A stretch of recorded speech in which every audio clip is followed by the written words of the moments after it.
श्वेताला जाग आली तेव्हा डोकं खूप जड झालं होतं. डोळे इतके जड झाले होते की ते उघडण्यासाठी तिला कष्ट पडत होते. उजवं पाऊल काउच खाली इतकं विचित्र अडकलं होतं की दोन्ही हातांनी तिने ते अक्षरशः ओढून काढलं. त्या काउच खाली ती काहीतरी विचित्रच अडकली होती. सोसायटी पलीकडच्या हनुमानाच्या मंदिरातील लाऊडस्पीकरवर लावलेल्या हनुमान चालिसेचे शेवटचं कडवं संपून हनुमानाचा गजर आता सुरू झाला होता. श्वेताच्या डोळ्यातून आनंदाचे, दुःखाचे, भीतीचे सर्व अश्रू दाटून आले होते. स्वतःला कसं तरी सावरत ती काउचवर बसली. तेवढ्यात अक्षराचा, तिच्या बहिणीचा फोन आला. काळजीपोटी तिने श्वेतावर प्रश्नांचा अक्षरशः भडीमार सुरू केला. काल रात्रीपासून तिने 15 ते 16 कॉल्स श्वेताला केले होते. मी आत्ता ठीक आहे, थोड्या वेळात नक्की कॉल करते असं आश्वासन देऊन श्वेताने फोन ठेवला आणि सर्व गोष्टी डोळ्यासमोर सरकन सरकू लागल्या. वर्षभरापूर्वी श्वेता अमोघ इंडियामध्ये शिफ्ट होऊ या निर्णयाप्रत आली. अमोघ US इंडिया येऊन जाऊन करणार होता. काही दिवस अक्षराच्या मदतीने श्वेताने अनेक फ्लॅट्स पाहिले. सिटीपासून थोडा आउटस्कर्ट्सला असलेल्या या सोसायटीतील हा ह्यूज फ्लॅट एका एजंटकडून त्यांना समजला. श्वेताला तर सोसायटीत आज शिरल्याच ती सोसायटी खूप आवडली. एकदम पॉश, क्लीन, सगळ्या अम्युनिटीज असलेल्या सोसायटीने श्वेताला भुरळ पडली. एजंटची वाट पाहत दोघी खाली उभ्या होत्या. वॉचमनला आम्ही 12व्या मजल्यावरच्या फ्लॅटमध्ये जाणार आहोत आणि तो बघण्यासाठी आम्ही एजंटची वाट बघत आहोत हे सांगितल्यावर वॉचमनच्या व तिथे उभा असलेल्या सोसायटीतल्या 2-3 लोकांच्या भुवया उंचावल्या. एजंट आल्यानंतर दोघी वरती आल्या. 7व्या-8व्या मजल्यानंतर, श्वेता, तुला इतक्या लांब फ्लॅट घ्यायलाच हवा का? तेही इतक्या उंचीवर? दुसरीकडे कुठेतरी पाहूयात ना. या लिफ्टमध्येच कितीतरी विचित्र वाटतंय. असा वेगवेगळ्या प्रश्नांचा मारा अक्षराने तिच्यावर सुरू केला. तर व्हॉट्सअपवर फ्लॅटच्या फोटोंनी भुरळ पडलेल्या श्वेताला इतका एलिगंट, क्लासी फ्लॅट कधी पाहतो आहोत असं झालं होतं. या अख्ख्या सोसायटीत हा एकच फ्लॅट होता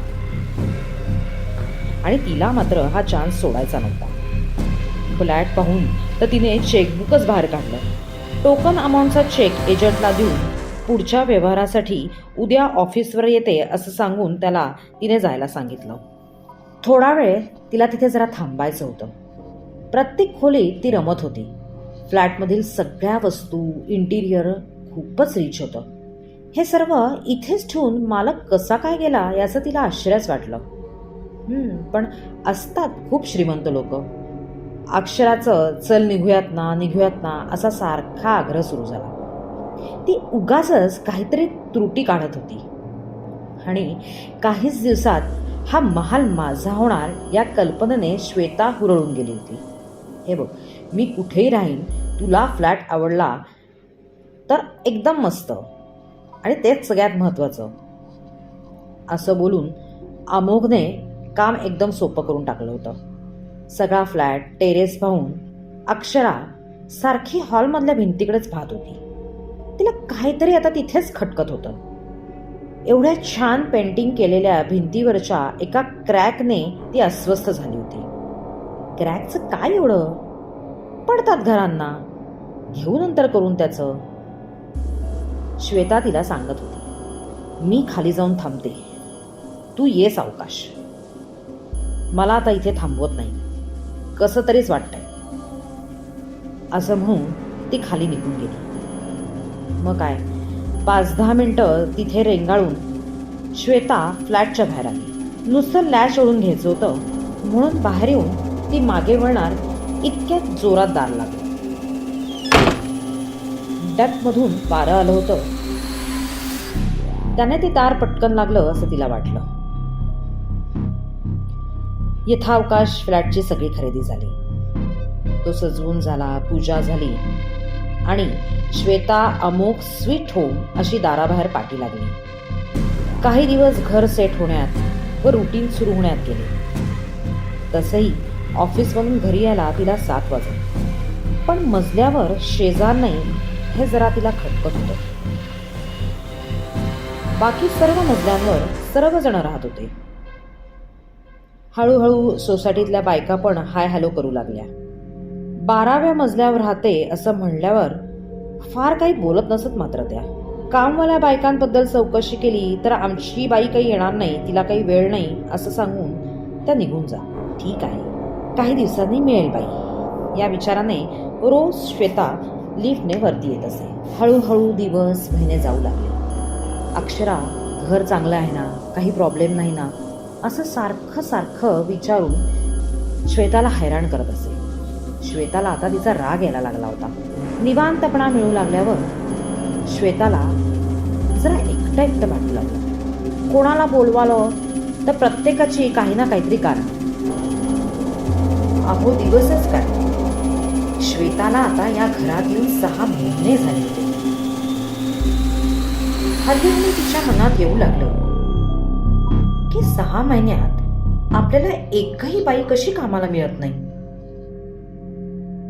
कोणी सुद्धा आपल्याकडे येत नाही. अगदी अक्षरा सुद्धा वेगवेगळी कारणं देऊन टाळते. असं का होत असेल? कशामुळे? आणि माझ्याच बाबतीत का? पण लवकरच तिला या प्रश्नांची उत्तरं मिळणार होती. असं काय घडलं ज्यामुळे तिला सर्व काही उलगडा झाला? अहो तिलाच काय, आपल्याला सगळ्यांनाच तो उलगडा झाला. काय घडलं असेल खरंच? पाहूया त्या एका रात्री कथेच्या दुसऱ्या आणि शेवटच्या भागात लवकरच.